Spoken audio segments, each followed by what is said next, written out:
Alright boys, so we all know why you're here today. It's not because you want to do better in school. It's not because Johnny from the football team embarrassed you in front of Susie at lunch. It's not because you want to impress your parents. You'd be better off playing with your friend that cranks 90s in playground on little kids with echo chamber mics. That's not what we're here to do today. Today we're gonna make a little something.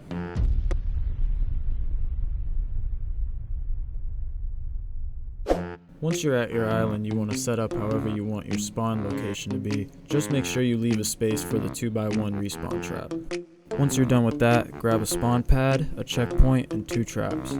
And make sure you rotate it so that this rectangle is whatever direction you want your player's back to be facing. Then put the 2 traps on either side of the checkpoint. Next, you'll want to grab a pinball bumper. Set your knockback on high, your fall damage off, and turn off side bounce. You can also set object direction importance to off, and then you'll want to just rotate it and place it behind where the player is going to spawn. Just try to angle it and position it the way that you see me doing it. There's also a variation to this where you put ice in front of the checkpoint and it slides you outwards. You can do that as well.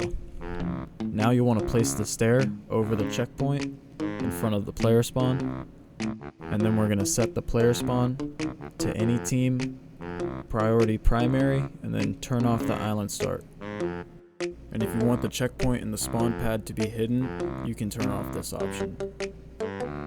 On the checkpoint plate, you just leave the target team to any team and turn on reset inventory.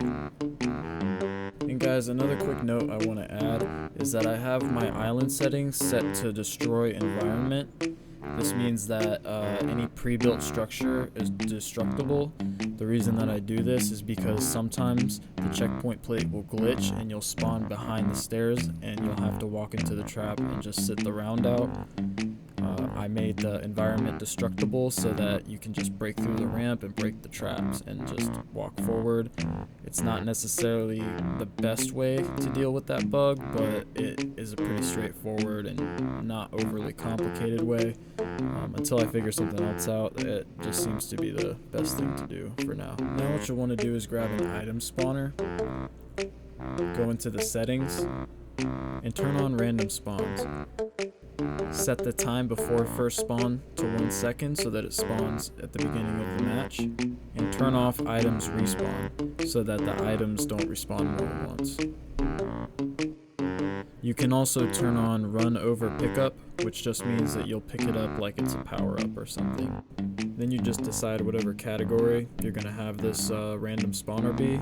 For this instance, I'm going to do shotguns, and I'm just going to grab one of every tier of shotgun. Since I'm doing this one based on Season 9, I'm just going to grab all of the available shotguns in the current update. Just go into the Play tab and empty out the rest of them. The item spawner will automatically register those weapons. Just make sure to drop them right on top of it. Now we can set up how many mats and ammo you spawn with. Doing this is quick and easy, like your mom. You just go into devices, grab team settings and inventory, drop it, and then go into consumables, max out all your mats, grab however much ammo you're going to need, drop all of that right on top just like you did the item spawner.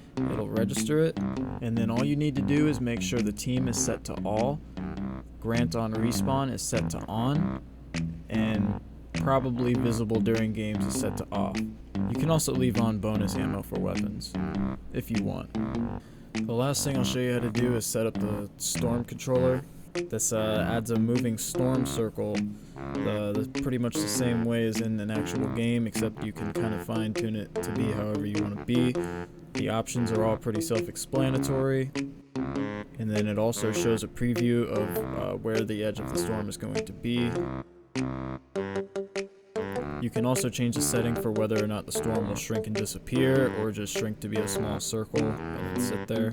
And ladies and gentlemen, that's pretty much all there is to it. You can use these concepts in actual maps that you design and make your own scrim maps. Share the island code, maybe get some females in your DMs. I don't know. Life is full of possibilities. I know you're probably glad you know how to do this now, but I still appreciate you watching. So if you found this helpful, make sure to like and subscribe if you want more content. I'll see you guys next time.